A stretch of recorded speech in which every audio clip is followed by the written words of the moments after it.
Tumandang walang pinagkatandaan.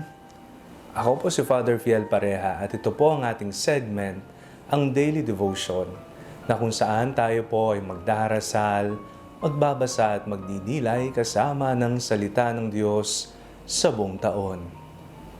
Manalangin tayo. Sa ngalan ng Ama, ng Anak at ng Espiritu Santo. Amen. Halina, banal na Espiritu, liwanagan mo ang aming puso at isip nang maunawaan at may sa buhay namin ang iyong salita. Amen.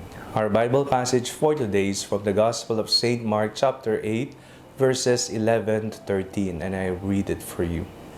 The Pharisees came and began to argue with him, asking him for a sign from heaven to test him.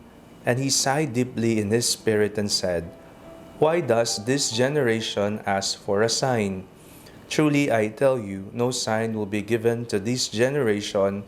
And he left them, and getting into the boat again, he went across to the other side. Habang ang tao ay tumatanda, marami siyang natututunan sa buhay. Ang karanasan ang siyang kanyang sandigan, kung papaano siya gagawa ng desisyon, kung papaano niya tinitingnan ang mundo, at kung papaano siya makisalamuha sa kanyang kapwa. Ngunit papaano kung ang taong tumanda sa edad ay nag-iisip bata pa rin? O kaya naman, para bang walang pinagkatandaan, ni hindi natuto, sinayang ang mga karanasan. Sa ating pong binasang ebanghelyo sa araw na ito, may mga tao pong humihingi ng mga tanda sa ating Panginoong Jesucristo. At totoo ngang ikinalungkot ito ng Diyos. Napabuntong hininga na lamang si Jesus kung bakit humihingi ng mga tanda ang mga tao. Samantalang nasa harapan na nila ang dakilang tanda ng Diyos. Mahilig ka bang humingi ng sign sa Panginoon? Itigil mo na yan. Huwag ka nang humingi sapagkat nariyan ng Panginoon. Nandiyaan ang kasiguraduhan na tutulungan ka ng Diyos. Matuto tayo na bumasa sa kung anong nangyayari sa ating buhay. Ano ang galaw ng Diyos sa ating buhay?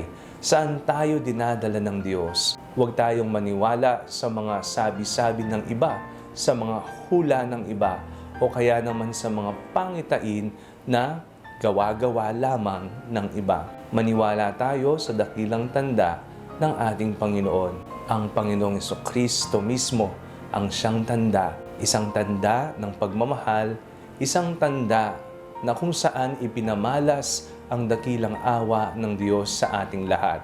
Siya ay nagkatawang tao. Ang salita ng Diyos ay nakipamayan sa atin. Iyan ang napakalaking tanda na kailangan nating harapin, hanapin, at ipagpasalamat. Manalangin tayo. Panginoong Jesucristo, Ikaw ang awang nagkatawang tao. Ikaw ang salita ng Diyos na nagmahal sa amin. Ikaw na hindi nang iwan at nanatiling kasama namin. Amen. Sa ngalan ng Ama, ng Anak, at ng Espiritu Santo. Amen. Huwag po ninyong kalimutang i-like ang video ito. Mag-comment po kayo and share it with your family and friends. Ang Panalangin Bago Matulog ay may sariling Facebook page na po. Huwag niyo pong kakalimutang mag-like at mag-follow dito. And do not forget to subscribe to our YouTube channel. I-click niyo lamang po ang link na nasa description ng video ito o kaya naman po just search Father Fiel Pareha. God bless you po.